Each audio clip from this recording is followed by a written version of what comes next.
Hello everyone, welcome to lecture 8 of the course Philosophy of Science for Psychologists.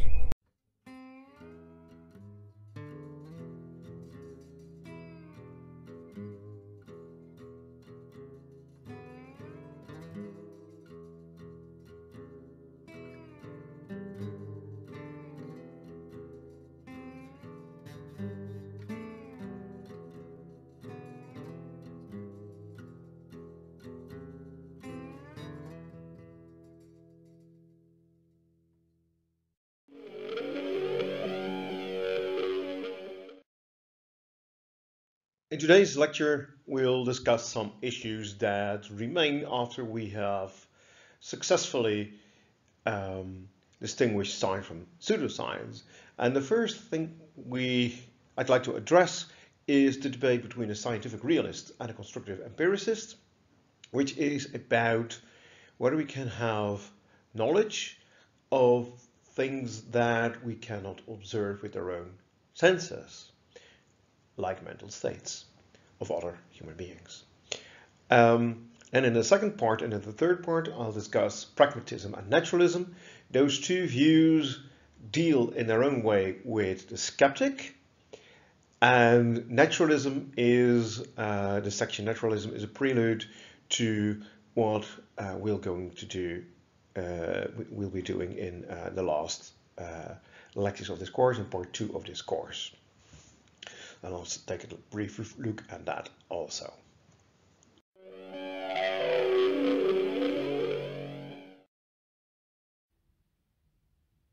Can we know all the objective facts? That's something the scientific realist and the constructive empiricist disagree about.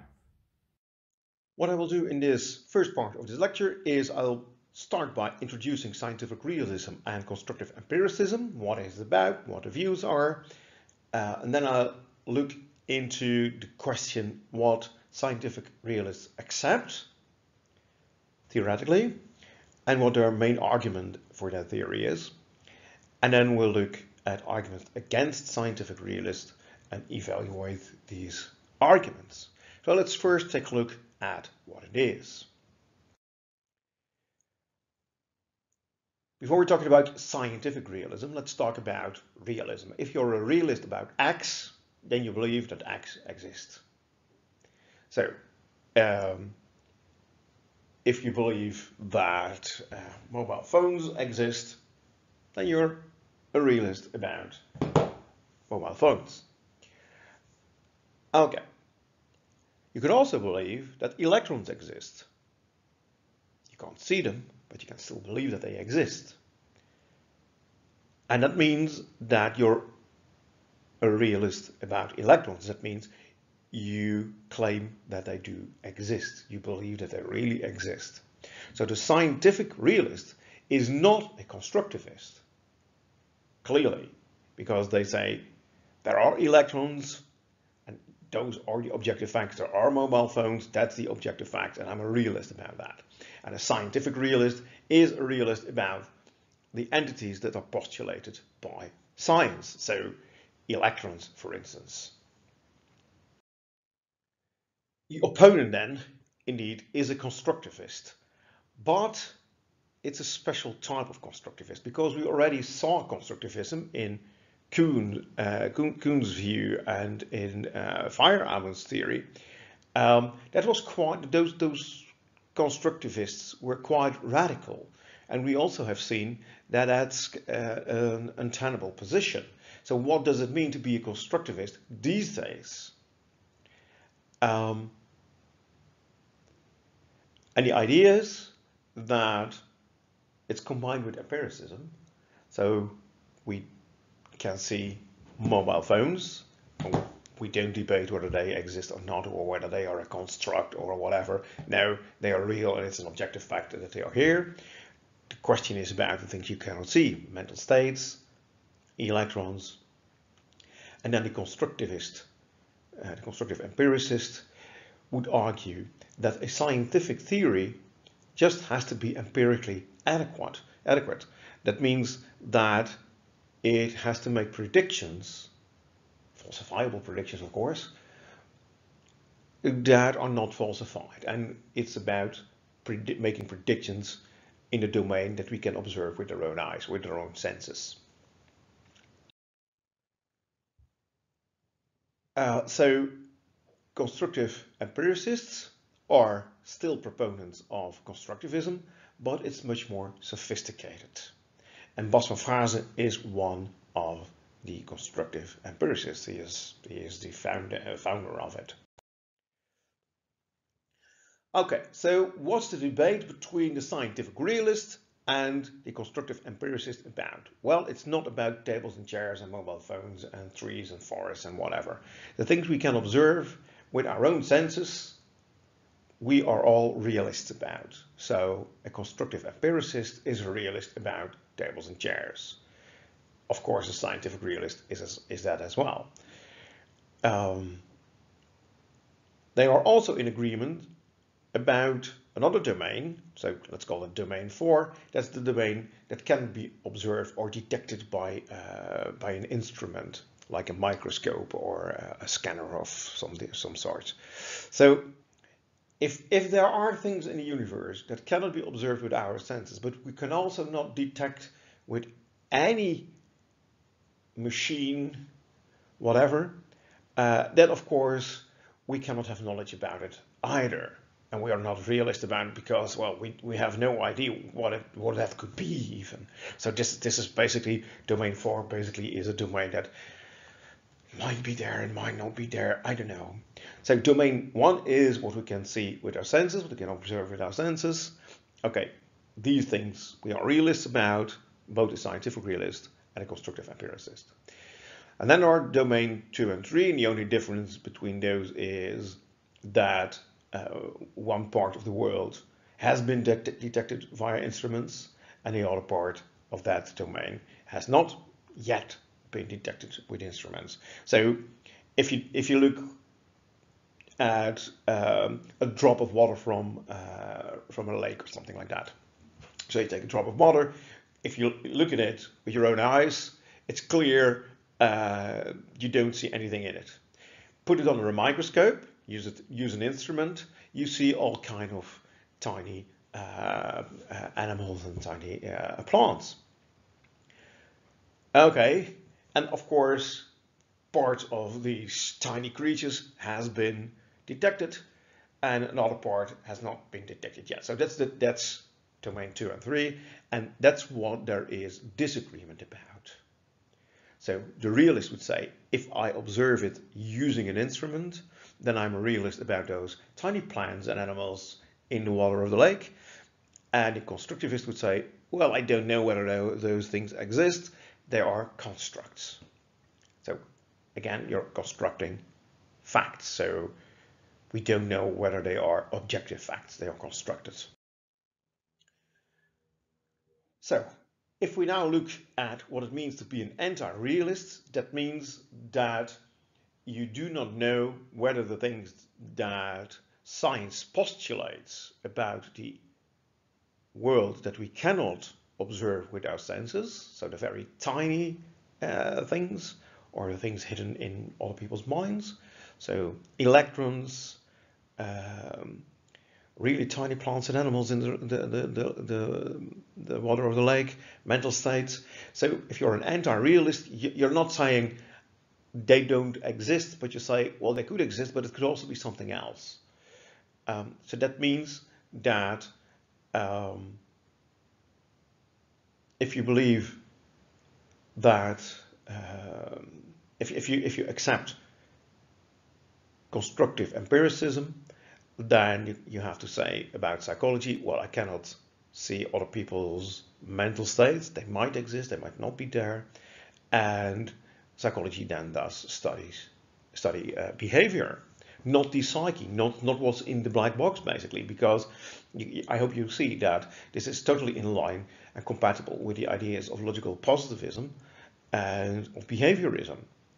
We cannot see, experience what someone else thinks, and therefore we do not know whether it actually exists when we postulate it. If I say you have a desire to gain knowledge about philosophy of science, I don't know whether that desire really exists, but I can see you're doing an exam in philosophy of science, for instance. I can study, I can look at your behavior, I can observe your behavior. So I think it is interesting for a psychologist to look at what scientific realism has to offer, because indeed you cannot observe mental states of other human beings. So what is it that you're studying? Are you indeed studying behavior, or are you studying mental events, mental states, desires, emotions, etc., conscious experience, thoughts? Are you studying that in a kind of indirect way, because you cannot directly access someone else's mental states? But scientific realists would say, yeah, that's what a psychologist does. They study not only the behavior, that's part of the science of psychology, of course, but also you want to find out about mental states and how they cause this behavior. And if they can successfully defend this view, then you can, as a psychologist, claim that you're studying the inner lives of other people, and you can actually find out objective facts about that, and not just making constructs that might be very useful, but you cannot claim that they exist. Okay, so what does a scientific realist then accept, and what is their main argument for their view? Well, in general, the theory is about the following. The philosophy is about the following. A scientific theory informs us about the world. Well, that's not a strange theory, I think, not a strange claim. And that's also a claim that, in a sense, the constructive empiricist accepts. The difference is what between the brackets unobservable. A scientific theory, according to the scientific realist, also informs us about the unobservable reality. So mental states, electrons, tiny creatures in the lake water.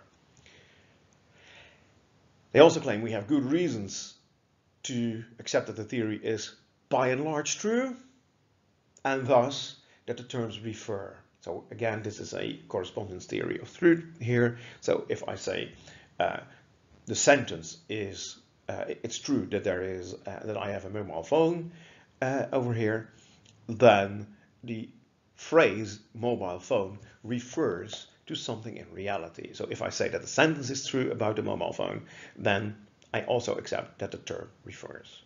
And that accordingly then, they claim that scientific progress is possible also in that domain of reality that we cannot observe with our own eyes, or cannot taste or hear or something like that. We don't have access to via our senses. So I hope you see that the approximately true clause, the by and large true clause, is there because people make mistakes. Scientists make mistakes. No one claims that any scientific theory has finished, so it's complete. So there are things we have to discover in any science. So no one's saying physics is complete and everything in it is true. No, but it's by and large true. And the question, of course, to you is this also the case for psychology? And the problem now is not whether it's a complete theory. No theory is complete, but whether it's almost complete and there are just tiny mistakes in it. But the problem now is, do mental states indeed exist? Because psychology postulates desires and other mental states.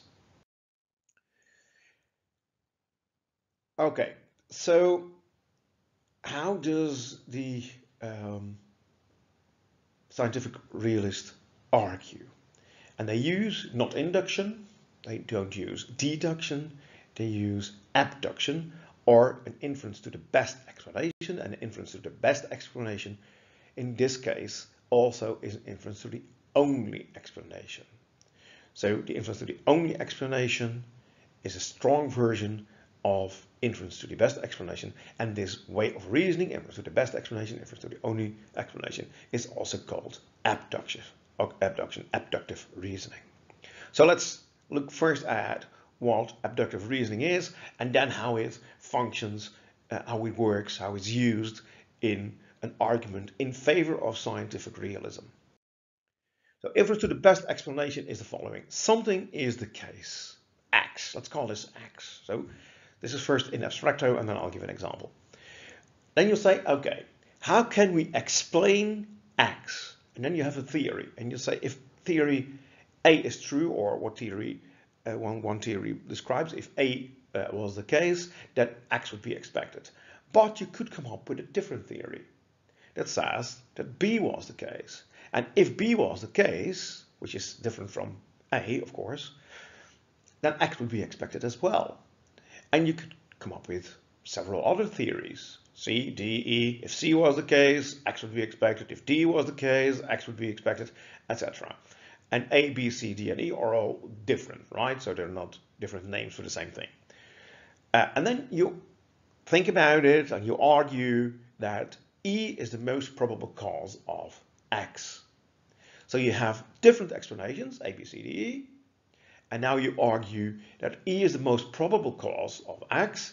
And therefore you say, probability is my good reason to think, or the higher probability is a good reason to think that E was the case. So now you use, now you explain X via E. You say E was the case, I have good reason to believe that, and that explains X. So it's an inference to the best explanation. You have several explanations and you reason, you infer which one is the best. So let's take a look at an example.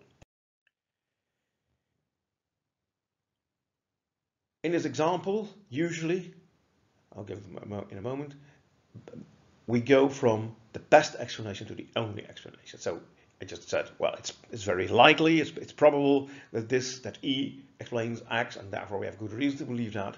And they say it's the best explanation, and in many cases, like in the example, we will say it's the only explanation, and we automatically do that, right? We automatically go from the best to the only. So let's take a look. So I can really draw, but in this case, we don't have problems with copyright. So a detective finds a footprint on a crime scene. So he says, hey, a footprint. That is X. So X is the case in our previous overview. X is the case. How do we explain that?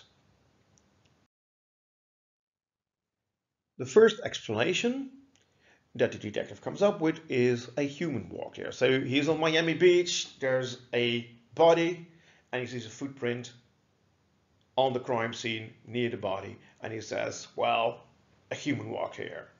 I think a very sensible, possible explanation. But he can also come up with different explanations. He could say, for instance, a cow with very weird shoes walked here. It would be weird that a cow wears shoes anyway, but it also has weird shoes shaped like human feet. So a cow walked here. Okay, so and then the same argument goes, right?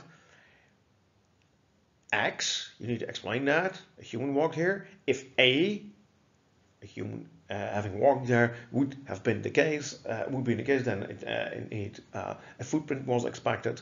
If a cow with different weird shoes walked here, it was also to be expected that this shape ends up in the sand of Miami Beach.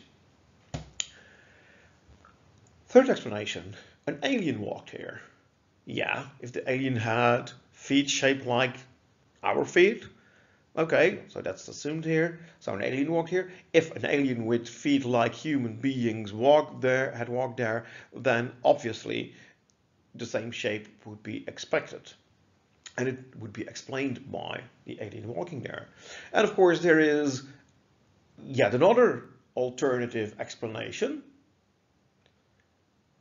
it must have been the wind. So there is the wind and maybe the sea, and they work together with the sand, and lo and behold, this shape is the result of these elements working together.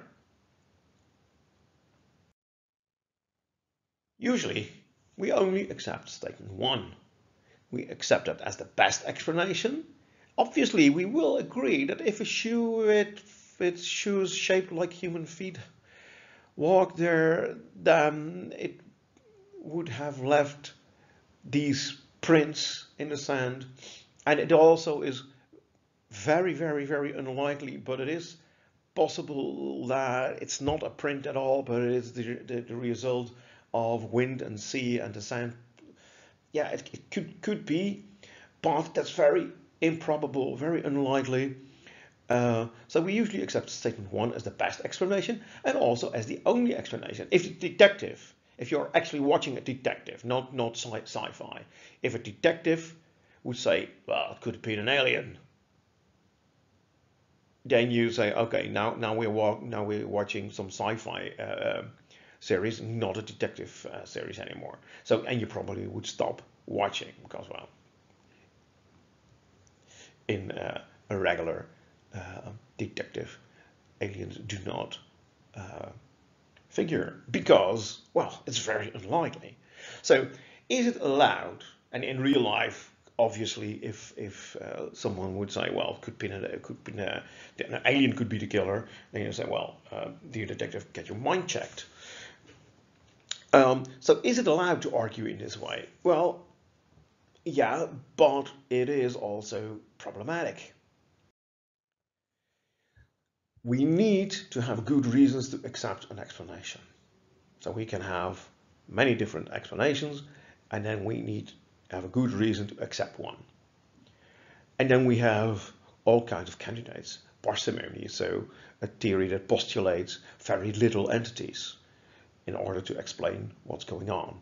So basically that's Occam's razor in the philosophical jargon. So if you need to postulate, well, it could be a human being or it could be a ghost, well, then you postulate an entity in the universe, ghost, that you don't need because the more parsimonious explanation is that it was a human being or even a cow with weird shoes. Coherence with what we already know. For instance, we have no reason to believe that aliens ever visited Earth. So it would be very unlikely and not coherent with what we already know that an alien would be the killer or something like that. And also explanatory power, because the last claim, so it's a coincidence. Well, does that explain anything? Well, yeah, well, it is a kind of an explanation, but it's not a very good one, right? So, and we see these things going on in a scientific realism debate.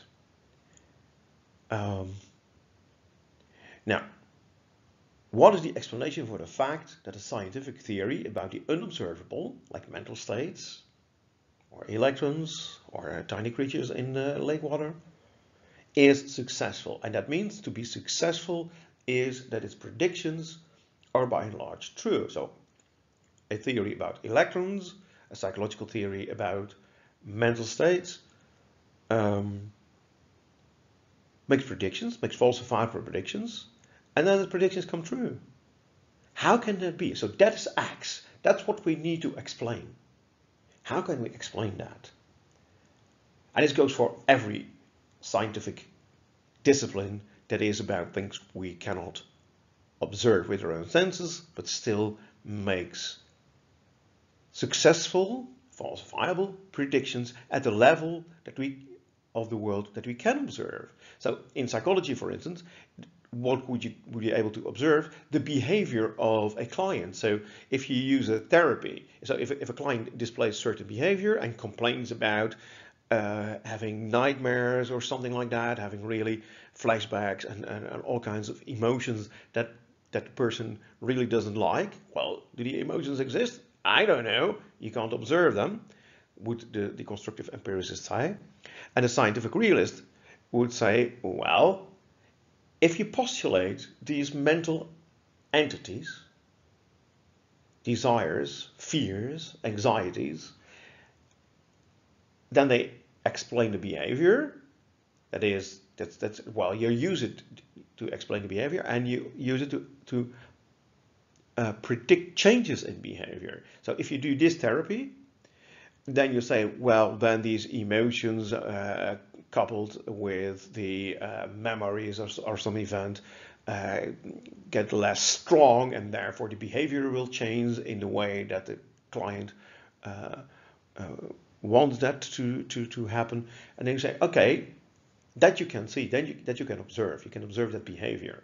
But you postulate these mental entities in your theory, and you use them to make new predictions. How can it be the case that if you postulate these mental entities that you cannot observe, how could it be the case that your predictions at the level of the observable reality, in this case the behavior of your client, how could it be that those predictions are, even though they are falsifiable, are not falsified but are actually coming true? So that is what you need to explain. And then the scientific realist says, okay, it's the same structure. We have X to explain. We can come up with different types of explanations, and then we infer what the best one is. We reason to the best explanation. And that's then, in all likelihood, the only explanation. That's what they will argue with, at least. So first explanation is, it's all a big coincidence. It's a little bit like the wind and the water, but there are no mental states, just like there was no one walking on the beach. There are no mental states, there are no electrons, but if we human beings make predictions based on the assumption that mental states exist, or the assumption that electrons exist, even though they don't exist, our predictions come true. So then it has to be a coincidence. And here again, this has not much explanatory power. You just say it's a coincidence. Yeah, it doesn't explain anything. Then you can say 2 and 3 are quite alike.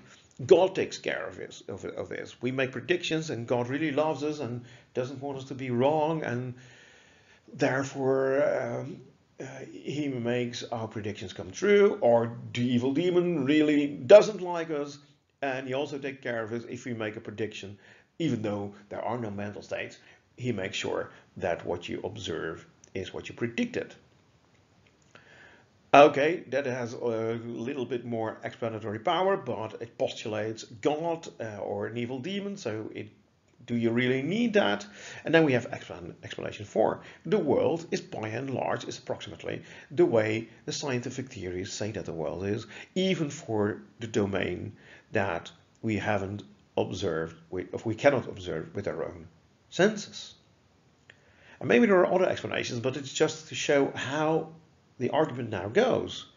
Only explanation 4 provides actual insight in why a scientific theory is successful. If you, as a psychologist, predict someone's behavior based on postulating mental entities, and then your prediction comes true, so you make the right prediction even though it was falsifiable,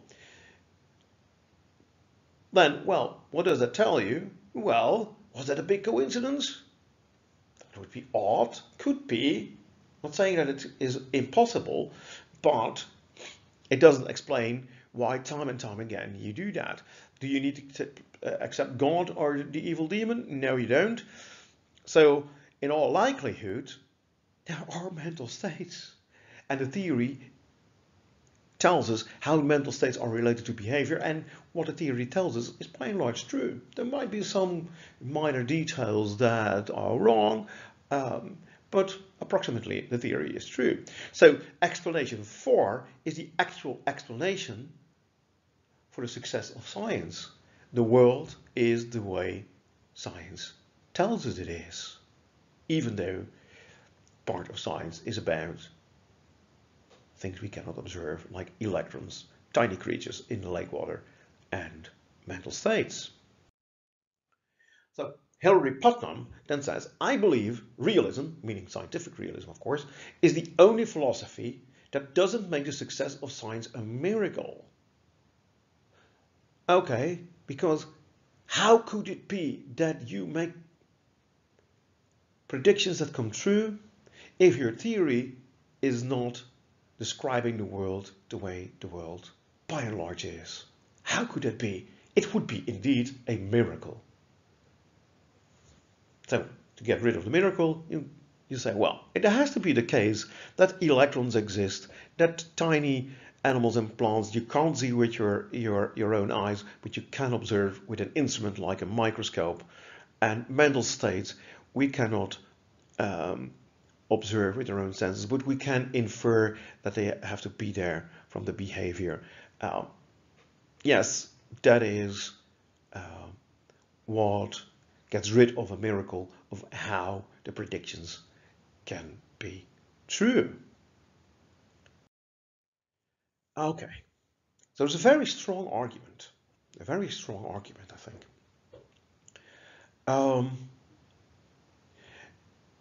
And I hope you see that it is this argument that you need to defend as a scientific realist if you want to stick to the idea that scientific theories about unobservable domains, like the domain of the electrons, like the domain of the tiny creatures in the lake, like the domain of psychology, which is the mind, then you need to defend inference to the best explanation and preferably inference to the only explanation.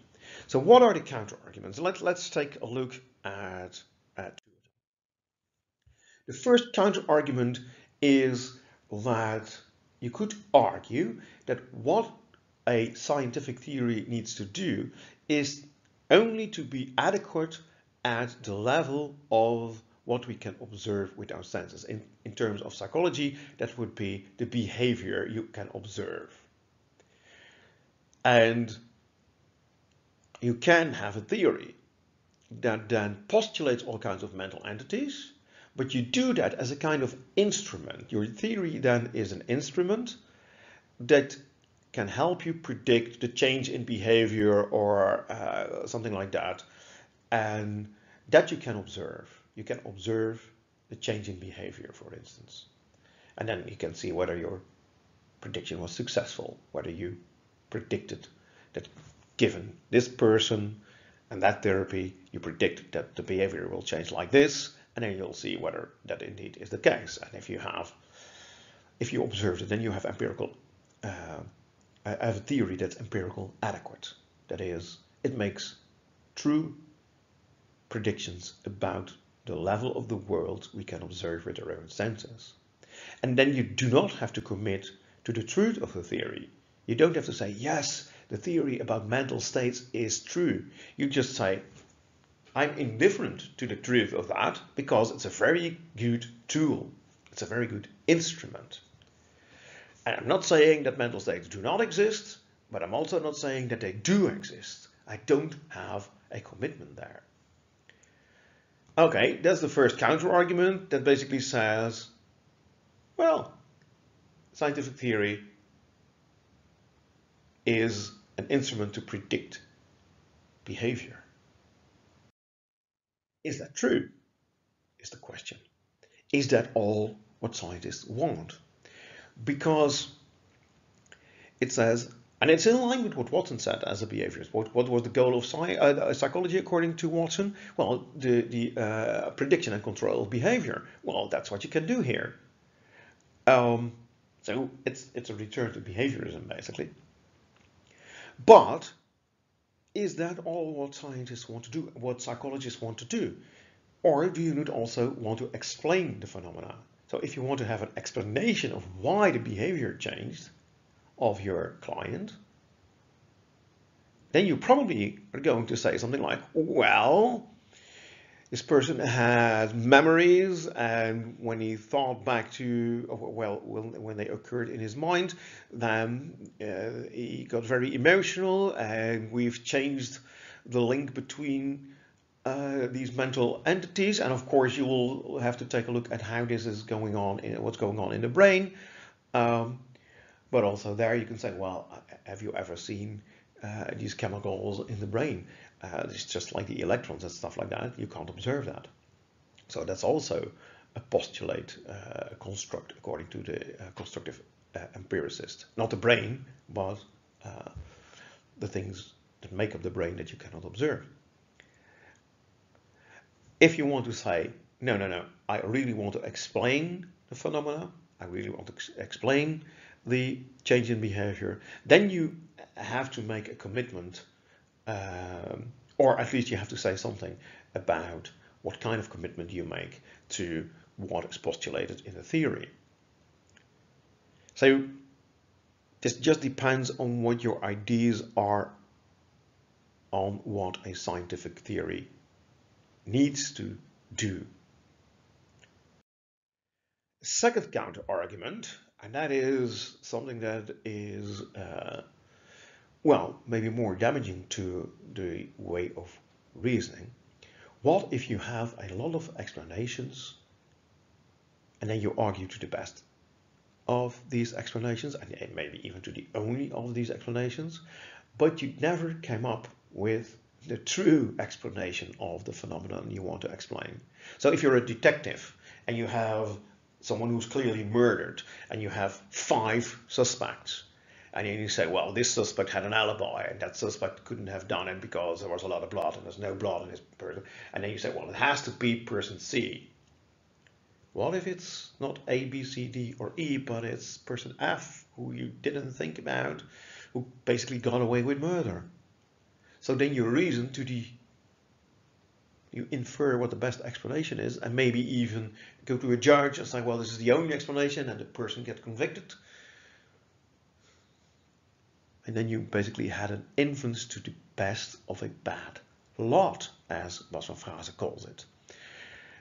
So that's a big problem. And that's a problem, of course. Abduction, inference to the best explanation, inference to the only explanation, abduction shares with induction. You're never certain of an inductive conclusion, and you're also never certain of an abductive conclusion. You're only ever certain of a deductive conclusion under the condition that your premises are true. The realist could argue that the constructive empiricist takes the skeptic so seriously, in the sense that you're still looking for certainty, and that if you can't get certainty, you say, well, I don't know what's going on in the world of the unobservables. But you could also say, well, even though we're not sure about anything, we have very good reasons to believe that this is actually the case. And given that any scientific claim has to be falsifiable, then it might turn out, in a rare occasion maybe, that a theory that you have empirical support for might turn out to be false after all. So we could thus accept that there is no certain knowledge, and in some sense ignore the skeptic. We don't really go into a debate with a skeptic. That is an option, and we'll get to that in a moment in more detail. So with respect to this debate, that is certainly not over. So in so after Lakatos, basically, this is the direction in which a part of philosophy of science was moving, and still is debating very much more detailed, of course, and there are many types of scientific realists, etc. So there is much more to be said here, but this is one of the main topics that is still being debated in philosophy of science.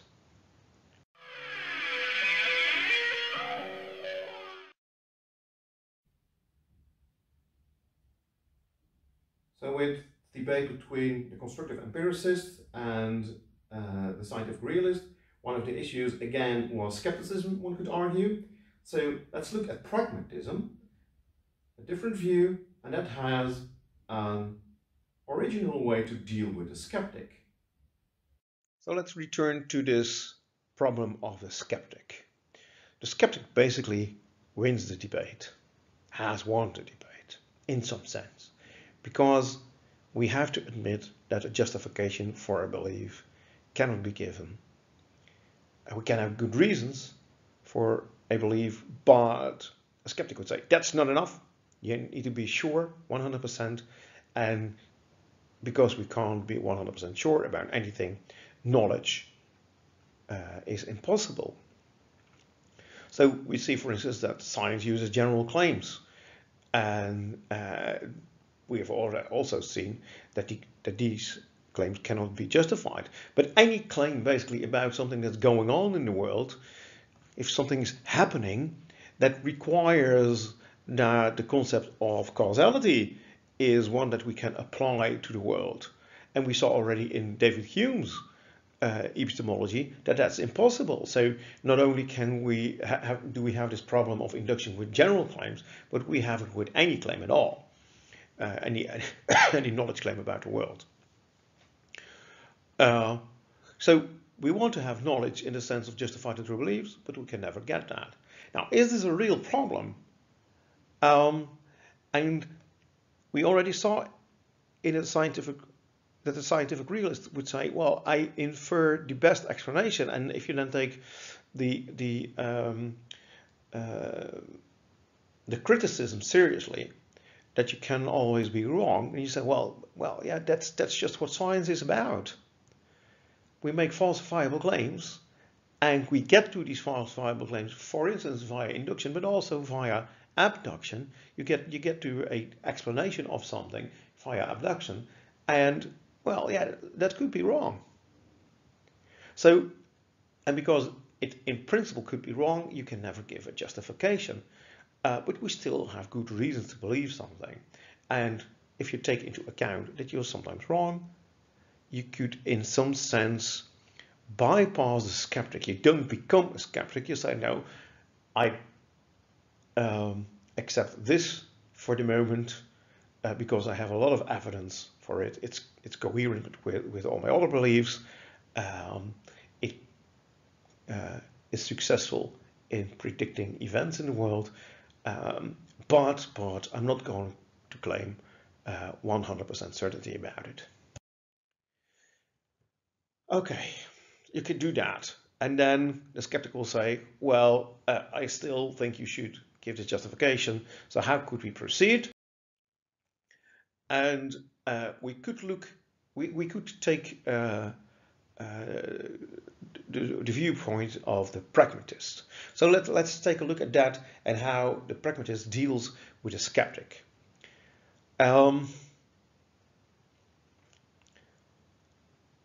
If you look at what we are doing here at our university, we are trying to understand society. And not only do we try to understand society, we also want to do something with that knowledge. So we want to improve, advance society.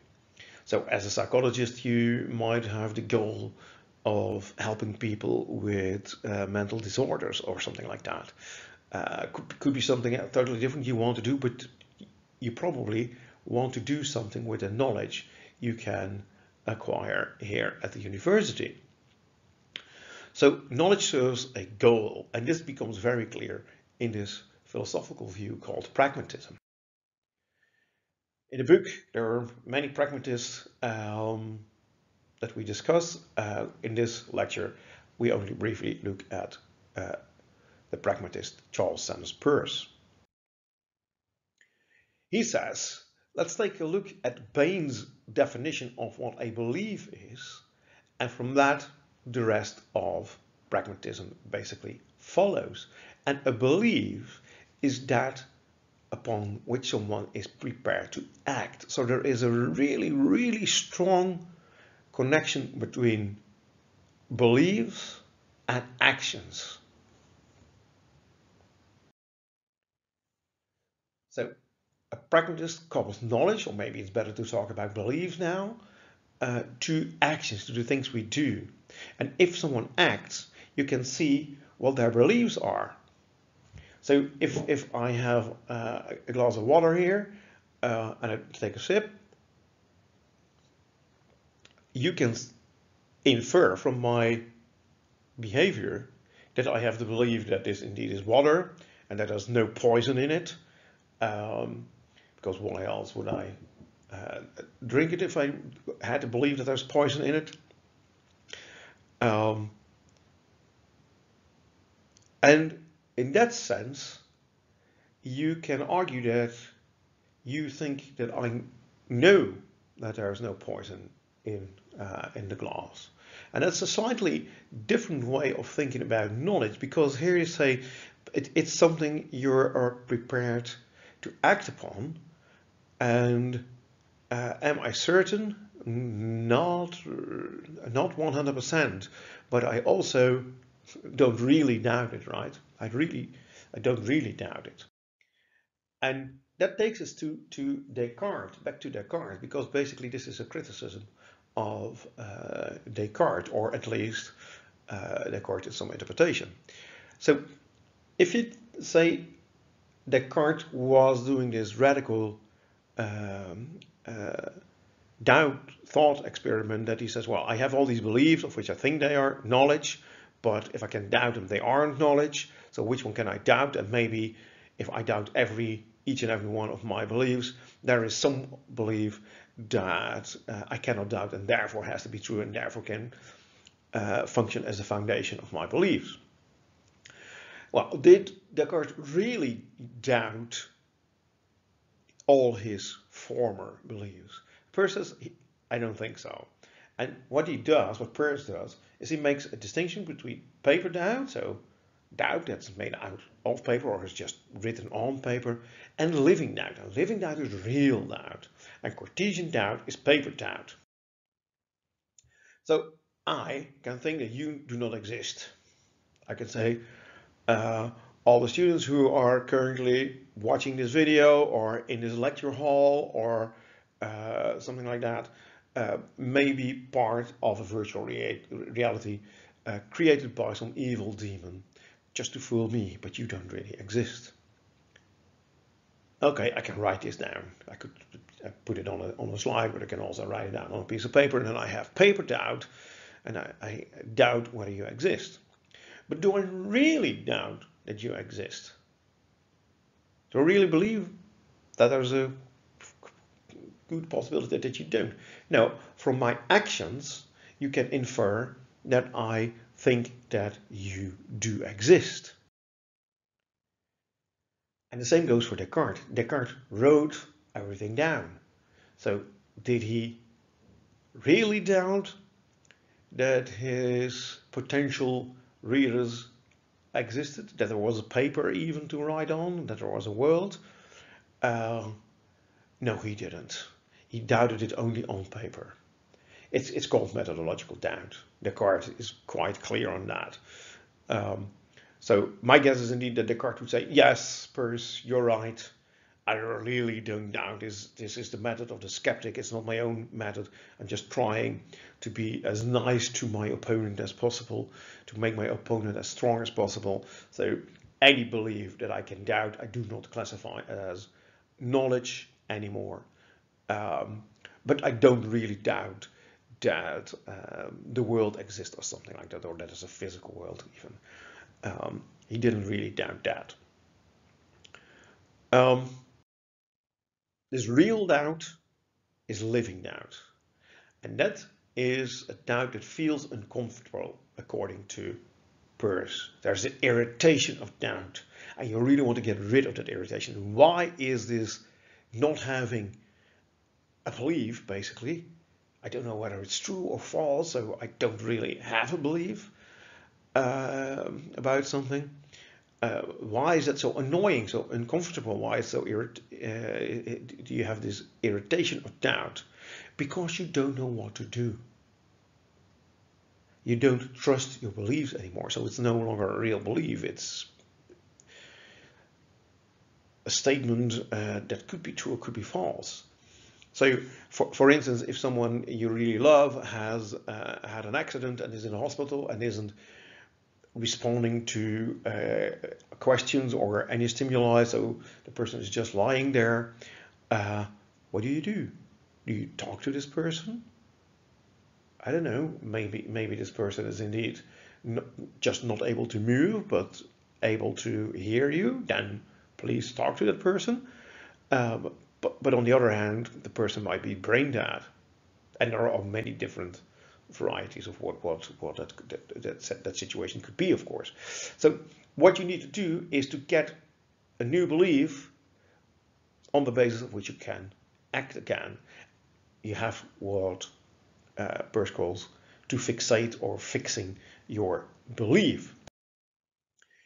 Now, how can we do that? Peirce gives us 4 methods: the method of tenacity, authority, the a priori method, and the scientific method. Everything has something in favor of it, and the first 3 have something against it. So those are not the right or not the best ways to fixate beliefs. And the scientific method doesn't have it doesn't have a real problem. So the method of tenacity is a method in which you make sure that you will not get into the situation of living doubt. Basically, you stay away from those things that might bring real doubt to you, other human beings. So that is basically socially impossible, because you have to become a hermit. You have to stay away from all other human beings. So that's not a really practical method. If you succeed, okay, very good, because in every situation you know what to do. But there will be situations, if you interact with other human beings, where you start to have, where you end up with having a real living doubt about some of your beliefs. Now, what can you do? What other method can you do? Well, if you're living in a group, you can ask someone that is an authority in this group. They know what the world is about. So Peirce here is thinking about priests, right? That type of authority, people that claim to have knowledge, but if you press them on how they know, they say, well, for instance, it's in this book, and then you read the book, or you look at the neighbors, and the neighbors have a different book, or a neighboring country people have a different book, and there they have the same type of authoritative figures that also make the same claims. Yeah, I know what the world's like, and it's in this book, and it's coming from God, or something like that. And then you say, okay, but why do we then believe this and they believe that? So then you get into living doubt with respect to those answers to your question, what should I believe? What's the world like? And then you say, well, I don't see why we believe that. Why we should believe this, or would believe this. Well, they believe something else. And then the problem is, okay, basically, I need to be able to decide for myself. And that takes us to the a priori method. And again, this is criticism to Descartes. What you do is you try to find truths you are yourself certain about in an a priori way. So, for instance, using this clear and distinct perception of Descartes, that is an a priori method that you can use, or at least Descartes claims you can use, to find out which beliefs are actually 100% certainly true. But then we have seen that in Descartes we might agree with I think therefore I am, that's something that I can see that is a priori true. I see this clearly and distinctly in my mind.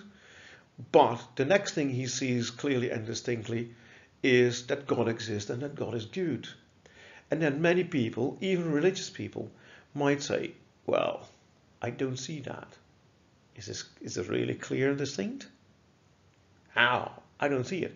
And Peirce then says, yeah, this method becomes very fast a subjective method. So it's akin to taste, the development of taste. I don't like Brussels sprouts, maybe you do. Well, maybe you see clearly and distinctly that God exists and that God is good. I don't. So this a priori method is so subjective that it also doesn't lead to beliefs that we can all accept. Because we aren't hermits. We're not looking at the authority in the sense of a priest. the a priori method also doesn't work because it's too subjective. So we want to have a method that we all can use and we all get to the same conclusion. And that's the method of science. That method provides knowledge that's independent of my taste or your taste. It applies to everyone. And of course, that means that there is a realist assumption behind it. That means that if you use the scientific method to investigate the world, that you indeed can find out what the objective facts are. And now, if you take this distinction between the paper doubt and the living doubt, then you can say, okay, now the skeptic says, but is there a real world? And now you can say, well, dear skeptic, from your actions, from your behavior, your question towards me, it's clear that you believe that I exist, because why else would you ask me this question? So the skeptic, in asking his skeptical questions, isn't having living doubt. It's paper doubt. It's not real. The skeptic also doesn't seriously doubt that there is a physical world. So why should we? There's no reason to doubt that. Are you absolutely certain? No. I could be in a virtual reality. Sure. Yeah. That's always a possibility. But, okay, that's a really skeptical argument. There's no reason to believe that, and there's all the reason to believe that the world is real. So the method of science then provides us with knowledge about that world, and you can use that method, I can use that method, anyone can use that method, and then we get to the same conclusions. So it's no longer subjective. And it is a very good way of fixating beliefs. So it doesn't provide us with certain knowledge, but it makes it possible for us to act again. So for instance, that example of your loved one that's lying in a hospital, what do? Well, you ask the authority, but not a priest, of course. You ask a scientist. You ask a physician that has studied and that has specialized and has an entire team of people that also have studied that topic and this disease or this situation your loved one is in. And then you say, okay, I think that this person knows what's going on. I believe this person. This person, of course, could be wrong. But usually, if you're really in this situation and you ask the surgeon, well, then you have acquired a new belief, whether it's that this person is already dead and has only been supported by the machines to keep them alive, or maybe that this person, in all likelihood, will regain consciousness in a couple of days. Okay. And then you talk to this person because, well, maybe they hear you and okay, you do that. So you know how to act again. And it might turn out, of course, in the end that you were wrong. That's always a possibility. So knowledge, but we already saw that once we introduced the falsifiability of knowledge claims, that's always provisional.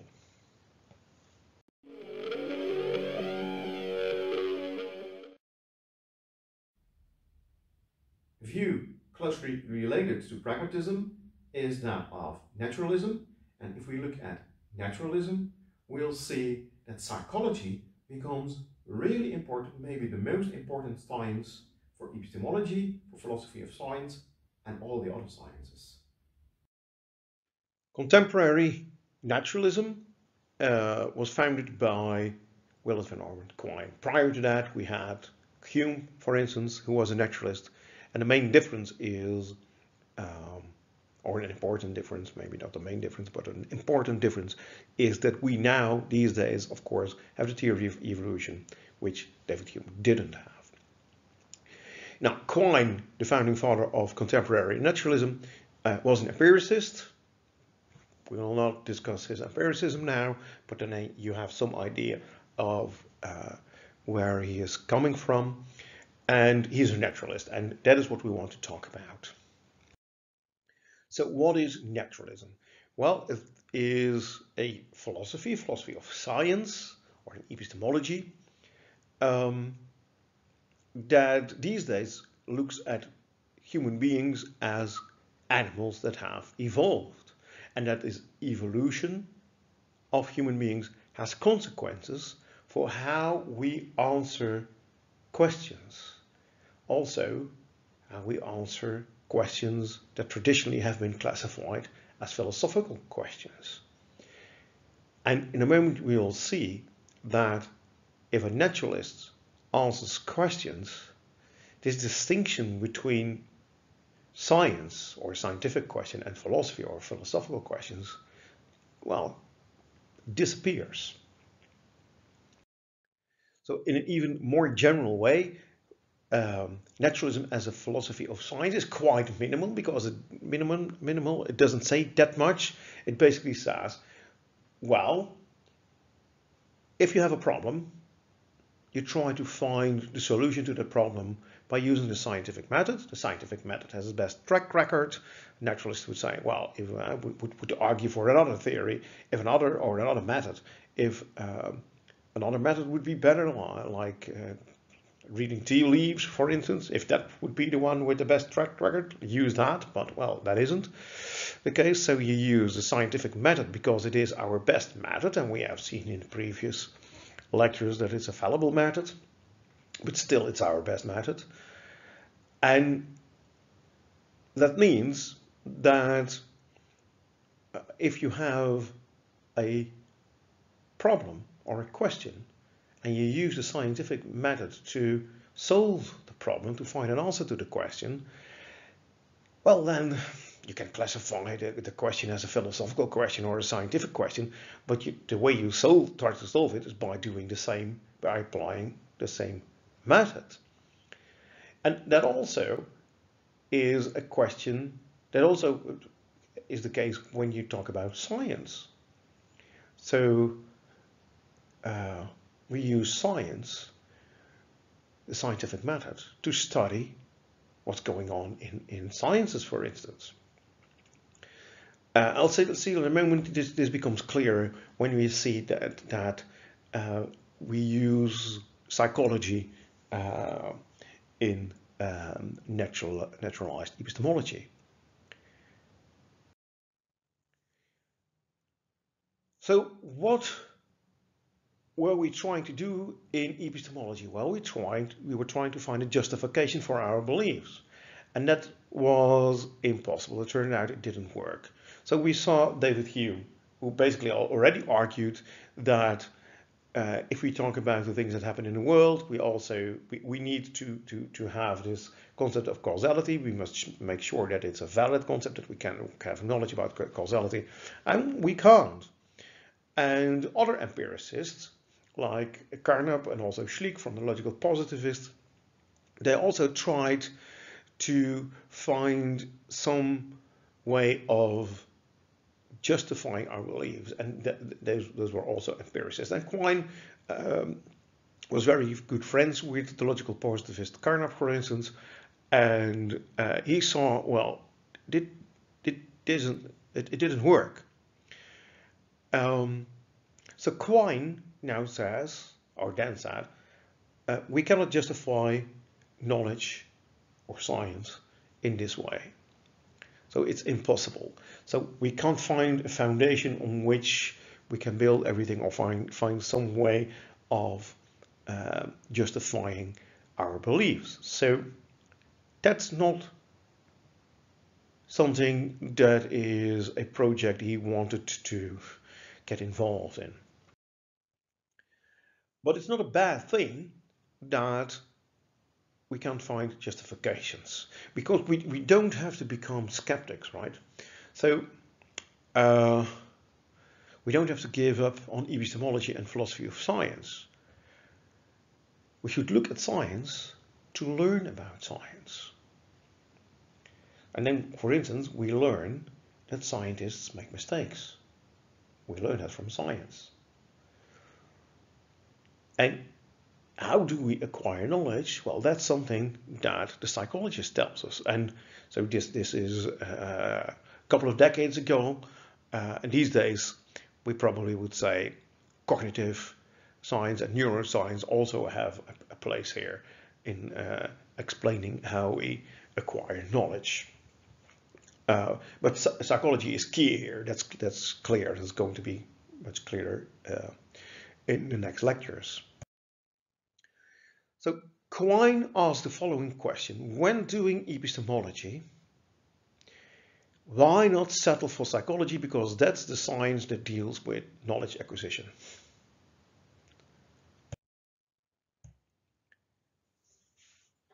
And then he says, previously, when we were looking for a justification, such a surrender of the epistemological burden to psychology is a move that was disallowed in earlier times as circular reasoning. Because what would we be doing then?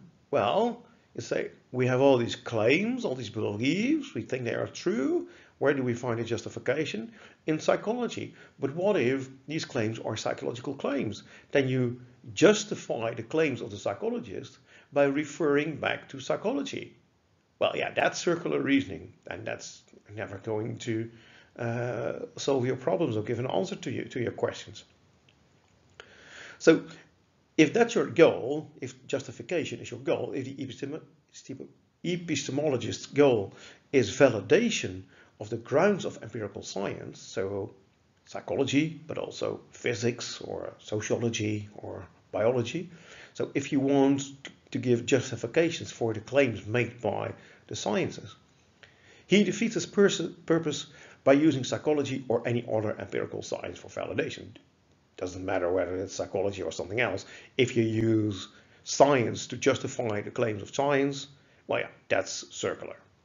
However, since we're no longer trying to find a justification, but just trying to find out how we gain knowledge and which things can go wrong, for instance. However, such scruples against circularity have little point once we have stopped dreaming of deducing science from observation.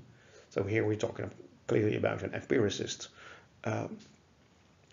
way of justifying our beliefs. So deducing science from observation, that basically boils down to providing justifications for our beliefs in an empiricist way, that is, by referring to observation of the objective facts.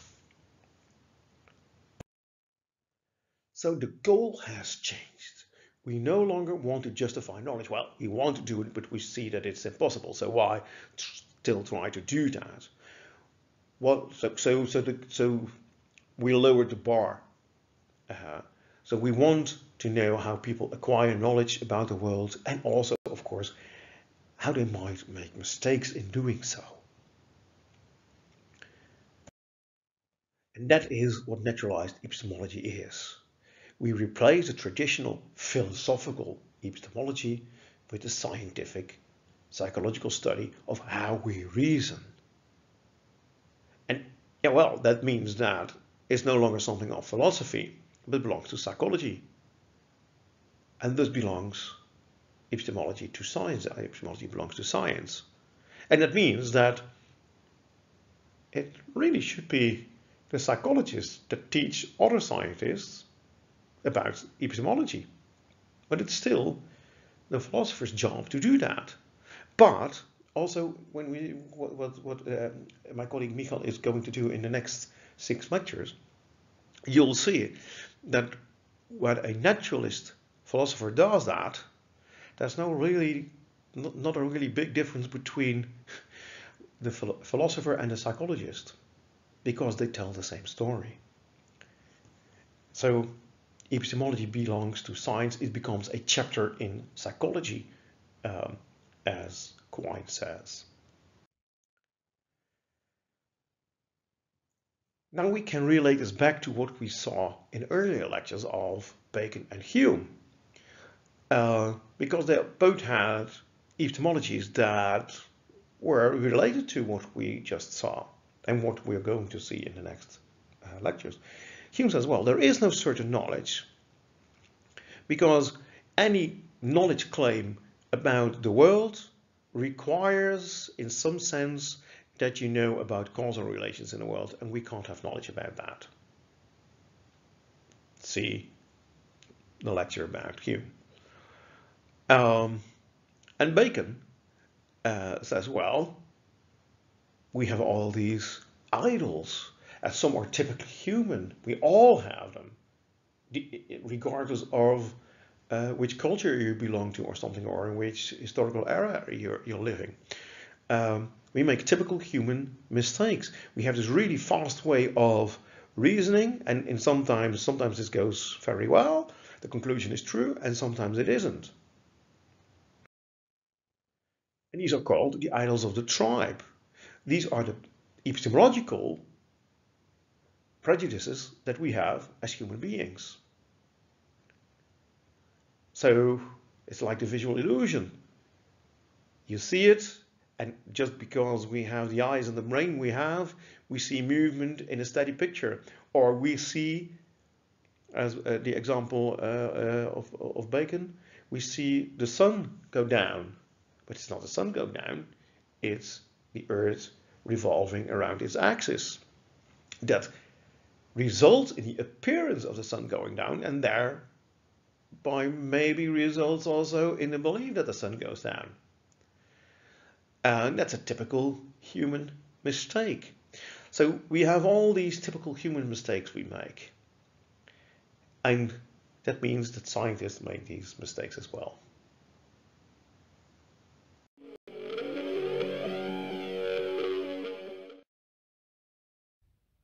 What can we conclude of today's lecture? Science is our best way of solving problems, of finding answers to questions, but we can never be 100% certain. That's something I hope that's clear by now. And that is a problem, of course, because people that did not have a scientific education, did not do philosophy of science, in many cases believe that science proves things once and for all. And then if later on it turns out that the scientists were wrong, they lose their trust in science. So anything in science is in a way a conjecture, it is a hypothesis. We can never be 100% sure, but does that mean that we should become skeptics?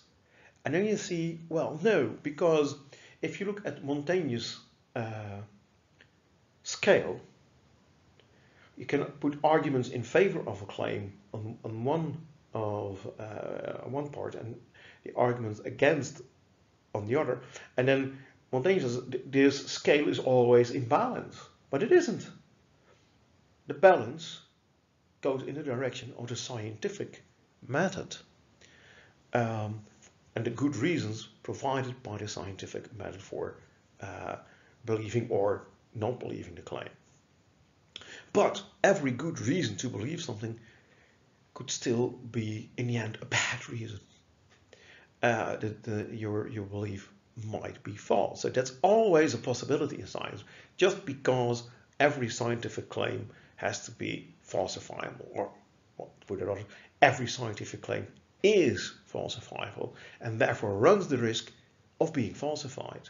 So you can never claim to be sure with 100% certainty. But as a pragmatist says, you can be sure enough, you could have reasons enough to actually believe it and act upon it. And that's what we want. We want knowledge to do stuff in the world, to make the world a little bit better, for instance.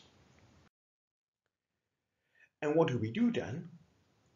Well, we have beliefs. As a scientist, they are part of a progressive research program.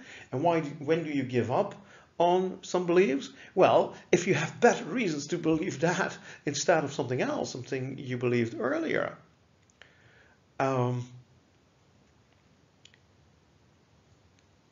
So you need to be careful, but you also need to act, right? So you need to do something. So you need to be as sure as possible, because you know you're a human being, and human beings make mistakes. So could I be wrong? If there's any question, anything I would like to be the take-home message of this course is that a scientist always needs to ask this: could I be wrong? This might be the most important question one can ask in science, because, for instance, we have confirmation bias, and Michael is going to talk about that in the next lectures. But we also saw it in Popper. Popper says, well, you make falsifiable claims, and what do we tend to do? We tend to find support for our claims. But what should we do? We should try to falsify it, and that's very counterintuitive. I have this great hypothesis. I think the world is like this. What do you need to do according to Popper? Try to falsify it. And then if that fails, then you have corroborating evidence. And if you have corroborating evidence, you say, for the time being, I have a reason to believe that this is true, what we now say. So if you're doing research, this is the question you should ask. But also, if you do, if you later not become a psychologist that does research, but someone who is a clinical psychologist, and you do an intake of a new client, you're specialized in a certain area of mental disorders, for instance, and there is some GP that sends you a client with the hypothesis that this person has, well, this and this mental disorder. What do? You do not only test for this disorder, you try to do the test that would falsify it. And if you do that, then you might find out that indeed the preliminary diagnosis of the GP might be wrong, or your initial impression of this person might be wrong. And if you find that out, then you probably will give a different therapy to this person. So this really is the important question. Can I be wrong? So that means that we need to do several things. And the first one is you need to have the guts to ask yourself this question. And if you already become a clinical psychologist, you should ask that question with respect to each and every client you have. For instance, if you if you classify the symptoms of this person into a certain category, for instance, and you must also be brave enough to answer, to give a negative answer that you say, an answer that feels negative, right? So that you say, yes, I am wrong. So that's a negative answer. That's in a sense negative, right? So and this is part of your character, right? This should be a character trait. So if we say knowledge, skills, and character, that's what you're being taught here at Tilburg University. This is one thing we could mean by that, that you know that you should always ask the question, am I right? And be brave enough to face the facts if the answer is no. And that also means that you need to look at the possible causes of error you might make. So we have this idea that we are, as human beings, rational animals. But we might not be that rational after all. And that is exactly what psychology teaches, or at least part of psychology. That part of psychology that is now part of naturalized epistemology, the part that is about biases, because we have all kinds of really fast ways of reasoning that really work well in certain situations, but might not work in a situation that matters in your professional career, for instance. And then you need to be informed about those biases.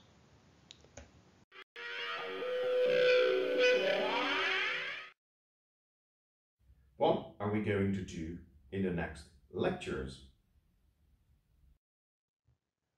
So in the next lectures, Michael is going to talk about these biases. He will inform you about these biases and about a lot of things more. And of course, you already have seen loads of biases and related stuff in your psychology courses. So, one of the reasons that this course is at the end of your bachelor is that you can reflect on what you have learned and bring it all together. So, indeed. If we do this as the very first course in your bachelor, then you have no material to reflect on. Is psychology a science? I don't know. You're straight out from high school. You probably didn't do any psychology there. So you have some idea of what psychology is, but I think now, at the end of the bachelor, you have or almost at the end of the bachelor, you have a much better idea of what psychology is, and it's much easier now, given the lectures you have just had, to answer the question whether psychology is a science or not. And also, now I hope you see that indeed it's really important to think about all the reasoning errors, all the reasoning mistakes we can make, and that is what Michael is going to talk about, and he will relate that back, of course, to Popper and Feyerabend and other things we saw in the 8 lectures I gave you. That's it for lecture 8. Stay safe.